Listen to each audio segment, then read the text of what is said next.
All right. Hi, everybody. My name is Beth Holmes. I'm the head of Hint Connect here at Hint Health. And I'm really excited to be here today talking with two awesome people who I really admire. We have Dr. Brandon Alleman and Molly Breitenbach. Then we'll have a special guest as well. So I'll have Molly and Brandon introduce themselves and tell you what they do, and then we'll bring on our special guest. Thanks. My name's Molly Breitenbach. I wear a couple different hats, but I think first I am a CPA by background, spent a number of years in public accounting and consulting, and then decided I wanted a career change and went over and joined Brandon, doing just a whole bunch of different fun things. I think half my time I spend working on operational work and strategy for the direct primary care clinic, and the other half I spend just running the day-to-day operations for Candid Health Advisors, which is the consulting arm of our clinic. And so when we have employers that want to embed DPC into a health plan, then that's where Candid comes in, and we roll out a full ACA compliant plan for them with DPC at the center. I'm Brandon Alleman. I'm a physician. I own Antioch Med in Wichita, Kansas. We've been open for 8 years. I think a lot of our journey has been, we grew with individuals, which is a lot of where people are starting DPCs. But we got to a point where we were taking care of small businesses in our community, and then just had a demand for, well, we know this is the kind of care we want. How do we build something around that to support our employers both locally and then everywhere we have people? So that's kind of what we'll be talking about today. Awesome. So I want to start by asking you about the transition from supporting employers locally to thinking about supporting a really big employer. And the big employer we're talking about today is called Hample Oil, and this is the multi-state employer that Phil alluded to. So, how did you meet Hample Oil? Tell us about that, and kind of what clicked when you said, okay, like, you have a lot of people in Wichita and I can support them, but we're going to take the step to support all of the rest of the employees around the country as well.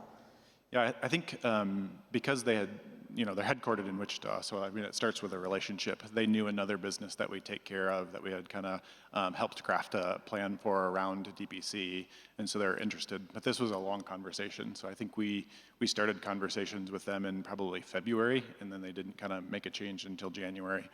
But it was really knowing that, I always give the example when we started our direct primary care. I think if you go onto the mappers, there were like less than 200 clinics. And now there are 2,000-3,000. And so it just has become a reality that we can take care of people in multiple places, and we can, talk to a local employer and say, no, there are clinics like ours pretty close to wherever you have people. And so that kind of gave them some of the security to make a change, really to make a kind of a wholesale change in their benefits to fit around the type of care that they wanted to give their employees. Mm-hmm. And what was your process of also thinking about the tools and the network to be able to do it from your standpoint? And what did you have to do, and what did you have to set up to actually go from caring on the for employers on that one-to-one basis versus the multiple provider to one basis? Yeah, I think I promise not to talk too much. I always talk too much. There's lots of different ways to do DPC plus for an employer. A lot of times DPC has kind of been on the side, right? They have their plan and then they have DPC that they're adding on. We didn't really want that to be an experience. We wanted this to be like something that is really, really actually integrated into their plan. And so what we did is we said that, hey, all the things that DPC can do, both in Wichita where they're headquartered and that these other places, we're actually going to kind of build them into as like a sort of a like what Matt was talking about earlier. These are now no cost. This is the non-dirt road path, right? So we actually said, like, we want people to see DPC as a benefit. If they choose DPC, and they have to elect that at the beginning, they have to choose that right at the outset of the plan, that, I'm understanding that I'm going to kind of shift my medical home over to the DPC. We build the plan around doing that, and it's difficult because, when you look at plan spend, you want everything to go into one place and be accounted for. So the money they're spending at the DPC, they're getting medications, they're getting labs, they're getting procedures, they're getting imaging, everything that we can kind of do for a DPC. That's not, it's cash pay over on the side and not going through their plan. It's actually, they're getting a discount on the plan side for those easy services. And they're saying that, it's going towards if they do have something happening it's not going to hurt their deductible. It's not going to hurt those things on the other side. So, Yeah, I think, in those initial conversations, I think there was also some concern from the employer just because they do have employees in, I think it's 19 locations, 6 different states. And so I think there was concern that people that are in Wichita, where Hample is headquartered, and use a DPC there would have different care and DPC experiences than those that might be in other states. And so there was a lot of the employer talking to these DPCs, and I know there are several physicians in here that are a part of this group and taking care of these employers. And so I think there was a little bit of convincing to be done. And I know in terms of locating the practices and everything, I know we relied on you guys at Hint a lot to provide the heat map and here's where these employees are located. So it wasn't an easy sell by any means. And you actually went through and hand-selected some DPCs in different markets that were either part of Hint Connect already or you wanted to work with and weren't. So you had the confidence in knowing that they were going to care for them the same way that you would at your home practice. Yeah. I mean, and I think if Brandon didn't know them personally, I think there's a lot of reaching out and even doing almost interviews, not really interviews, but just so the employer could get to know the physicians that would be taking care of their employees. Yeah, well, I think it's a good time to bring on our special guest. We actually have Angie Conda, who is the Director of HR at Hample Oil, on the line with us. So, hi, Angie. You're actually on a screen behind us. So, wave hi to you here. Angie, can you tell us, I'm not sure which screen to look at you on, but can you tell us about your decision-making process? How did you learn about DPC, and how did Brandon and Molly convince you that it was the right decision for your company? Can you ask your question through Molly, please, from an audio perspective? Oh, so she was just wondering how you heard about DPC, what was the selection process, and what did we do, what did Brandon and I do to really convince you that this was the thing to do, other than talking to you a lot about this? Very good, very good. So we were actually exposed to the DPC arrangement through another company here in Wichita who we think very highly of. So they had some leadership within their organization that spoke to our leadership and let them know about their experience with the DPC arrangement. And through those conversations, we spent some time, as Dr. Alleman said, just getting to know what services he offers and a lot more about his practice. And again, through many conversations there at the beginning, it created a lot of interest in terms of there are really services like this out there. And, we were just attracted to the type of service that Dr. Alleman's practice offers. And so we just continued having those conversations and, signed up for the plan. So it was just really the interest, the personal connection that Dr. Alleman provided during that initial conversation that led us to continue to learn about it and eventually sign up for the benefit. So many months of conversations, many months of decision. I'm actually really impressed you got this done within a year, because a group this complicated often can take 1 to 2 years. Well, I'll tell you that I think we got the official go mid-October, so for a January 1st start. So it was a very quick turnaround. All right, so that I want to talk about implementation, because this group at Hint Summit really likes to get into the details, like the nitty-gritty. How did you do this? How did you do all of the member education, the open enrollment meetings, signing people up, and especially in a short window of time? yeah, Angie, did you hear that question? Or I did. Okay, yeah. I think you talking about that, what you've done in the past, and how how it looked a little bit different would be good. So we have open enrollment for our previous benefit renewals kind of down to a science. It's a pretty streamlined process that we do that time of the year every year. So the idea that we were working with new vendors and kind of a plan design change, we did as much homework as we possibly could before we made the decision. And even to the extent that one of our leadership members did sign up for Dr. Alleman's services, and kind of got some testimonial experience that we could use during our open enrollment process as well. But from a standpoint, I would just say it was all of us working together and, knowing what people were going to do to, whether it be from a messaging standpoint or a system standpoint. We all had our tasks that we broke down over the course of probably 3 to 4 weeks. And over that time period, just worked really hard to solidify our message and be prepared to send it out to our employee base.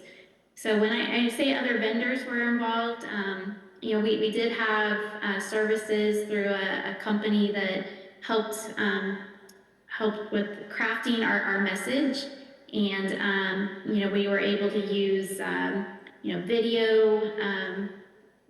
video clips, text messaging campaigns, and like I said, the personal testimony of one of our owners kind of helped us solidify the message. And then from there, it followed our normal open enrollment process where we take our message out on what's called a road show. So we actually visit all 15 of our branch locations in person. And we've got people within our teams that are responsible for taking the message that is prepared and visiting with our employee base at each of those branch locations over the course of a week. And tell me about your involvement in the road show, because I know that was a big piece of work for you. Yeah, a kind of polling question for the direct primary care doctors in the room. How many have attended a benefit enrollment meeting? Okay, smattering of hands. For anybody that's interested in kind of working with employers, to me that's the most important part. So they had 15 locations. That I'm glad that Angie mentioned the roadshow. She was kind of underselling the work Hample did of literally going and doing an in-person meeting at Everly's place. But what we really tried to do is, Antioch Med being Wichita-based, right? We're not going to serve people in Texas and Oklahoma. But what we really tried to do is bring the physicians into that benefit meeting, because when you're giving them the choice of the DPC, it's hard to say, like, choose this kind of ephemeral thing with no name to it. But if you have the physician in the room, you have them explaining what DPC is. And for the people that have attended benefits meetings, nothing really happens during the session, but as the physician stands over to the side, people kind of queue up and say, like, well, I have this going on, and I have this, like, that's really where the benefit is employees knowing that, hey, I have a face, it's a face that's going to interact with me as a person and knows how to solve my health problem, and all that's changing is they're going to get healthcare in a different way. So as people are integrating with employers, being at that meeting when it's presented is really important. So I'd push for that as DPC doctors. If you're allowed in the room, that's a great place to go and explain what you do. So we tried to do that at every location for Hample, and brought them in kind of virtually if they couldn't be there in person. Well, because I think ultimately, we structured the benefits so Hample employees had the option of 2 different plans. So they could pick DPC, knowing that would mean they would leave their primary care physician and move to the direct primary care, or they had a more traditional plan that looked kind of similar to what they had it previously. So having those physicians there, I think really helped people understand, okay, this is a real thing, like this is a good doctor, this seems like it could work for me. And so we saw a higher adoption percentage, I think, because we did that. And you always want people to choose to be in the clinic, not feel like they're forced to be there. Absolutely. So a lot of wins with implementation. It sounds like careful coordination with the process that was already happening, good messaging, leadership buy-in, DPCs at the open enrollment meetings. Any learnings, anything you would have done differently? If not, if it was perfect, that's it, that's the playbook. I personally, I remember we wanted to have these DPCs, as many as we could, come to the open enrollment meetings. And I remember being nervous. So I think there's some of you in the room that I emailed or called and just being nervous, like, oh my gosh, they're not gonna wanna do this. And everyone was so nice and willing to go share their story and tell people how they practice. And so I would have probably gotten out of my own way earlier. that's probably one of my bigger learnings, but also just the importance of communicating to the DPCs. So I would have done a better job at that. I think communicating what the plan looks like, what's going to be covered, are they going to cover the labs that you do in your office, making sure that everyone is on the same page and knows how to bill and how they're going to get paid. So I would have done a better job communicating to the DPCs. Great. Angie, from your perspective, is there anything that you do differently? No, I think in our situation, we are in both metropolitan as well as rural communities. And so I know that we were very, very excited about the DPC arrangement and really wanted our employees to, um, you know, understand that arrangement and, participate in it. But, some of our rural locations, you're talking about having participants travel a good distance to provide or to access that DPC arrangement. And so I think, maybe from our standpoint, we needed to help our employees understand that both plan options were really going to be better than what we had previously in our benefit setup. Again, while we want to encourage the DPC side of the plan, that other option that Molly spoke about, that also was going to provide additional benefits to our employees and shouldn't have necessarily been uh, like a plan B or a less or an inferior type of a arrangement, maybe is how we came across. But I think going into this, it was somewhat of an assumption on our part that there would have been a real struggle for some employees to think about switching doctors. And we were really somewhat hesitant about going out in the employee base with this plan design change because of that. And, quite frankly, found just the opposite, that a lot of participants are so frustrated by the traditional healthcare system that they don't really have that relationship with their current doctor. And hearing the story of all the services that the DPC arrangement was going to provide, we got more than 2/3 of our participants to enroll in the benefit here on year one. And here over the course of the year, we have heard more and more employees that are going to be making the switch at our next open enrollment coming up in November.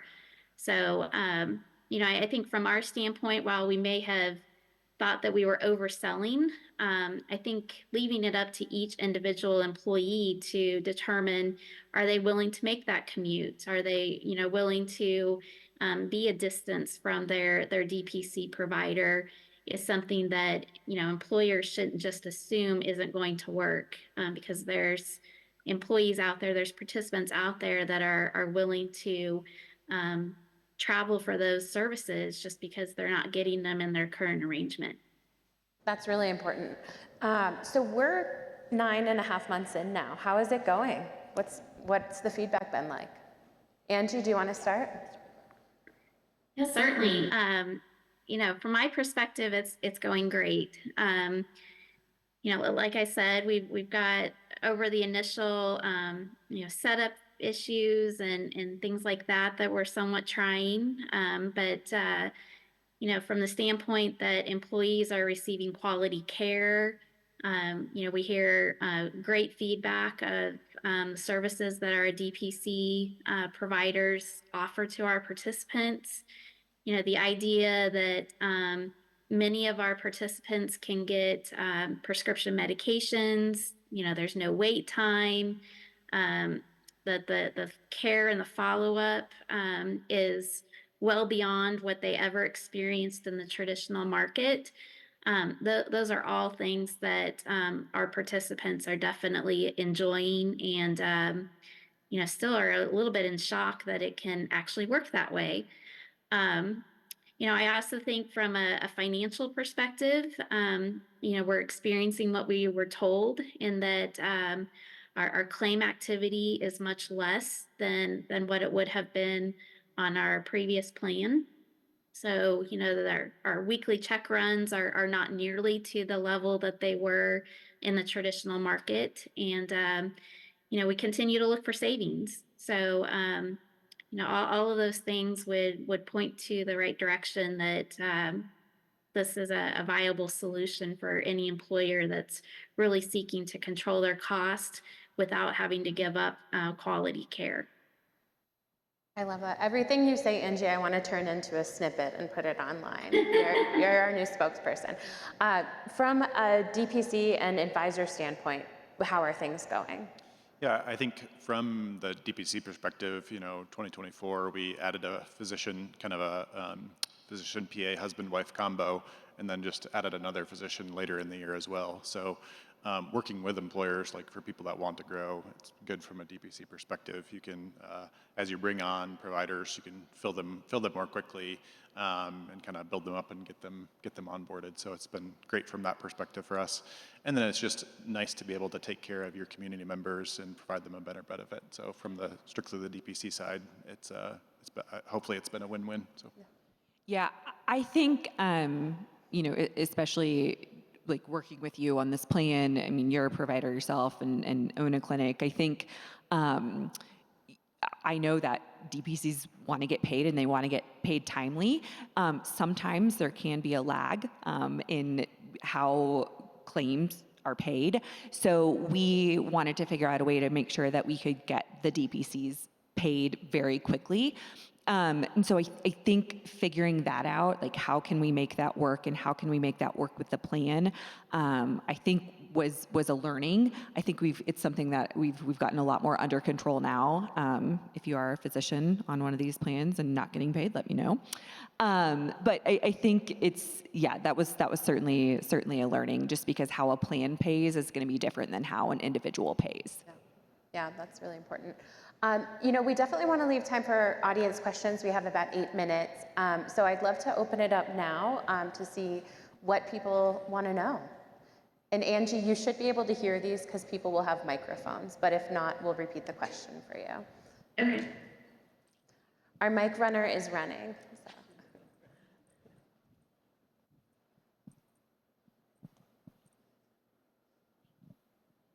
Good morning, Ken from Inovia Health in Green Bay, Wisconsin. You kind of glanced over. I want to talk a little bit more about the Hint Connect platform and how that works. We've had a number of conversations and we've never had a successful one yet, but that's okay. But tell a little bit about multiple clinics. The Hint, the person from the company said, well, there were some troubles. Let's just be honest. What were those, and how have we gotten better at integrating multiple practices over multiple states?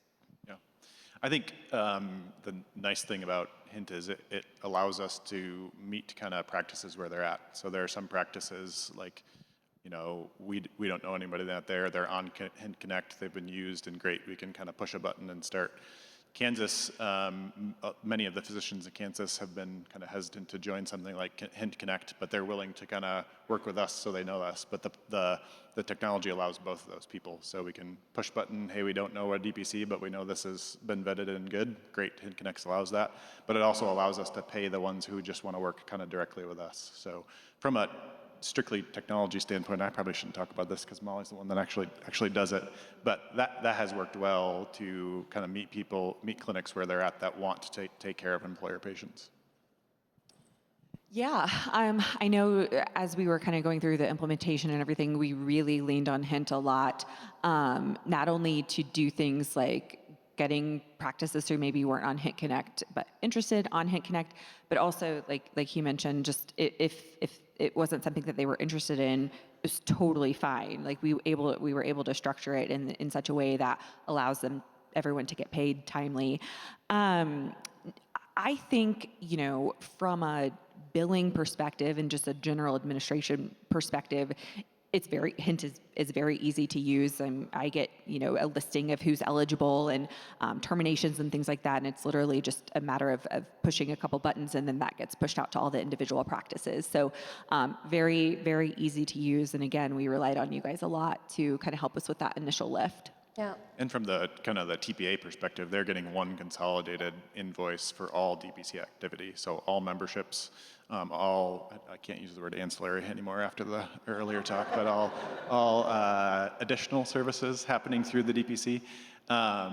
And so that makes it easier on the payer end to have those benefits be no cost, right? If they're billed in a standardized way, there's no cost for anything that the direct primary cares can provide. And in Antioch, we try to practice very broadly. So we do in-office procedures. We have imaging that comes in. We kind of provide a wider range. Well, they get benefits to all those because we can kind of bill in a consolidated way too. Sure. And Angie, do you have a perspective on this? I think the question is... In terms of how Hint helped us find physicians? Is it more about DPCs across different markets? Well, how does that platform, how did it work from the company's perspective for ease of using multiple DPCs and the billing and all the, arrangements? Yeah, I'll say that's pretty behind the scenes. I mean, that's something that Angie does interface with Hint. That's why they have me, so I can handle those billings and things like that. But you're welcome to speak to Hint, Angie, if you'd like.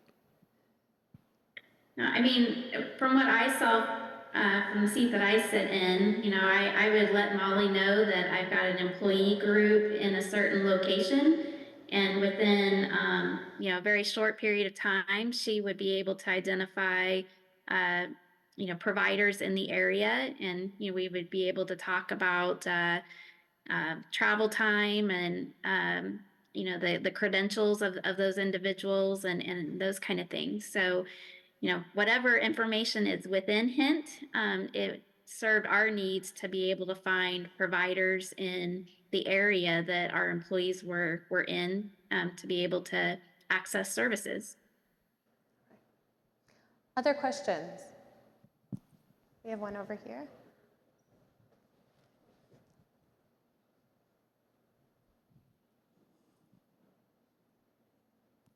Hi, I'm Mike Fletcher from Hancock Health, and your example was fascinating. So one of the things that we try to do in our DPC is to meet with employers. So we would have an employer that maybe is in our area, and they would have a bunch of locations around the country.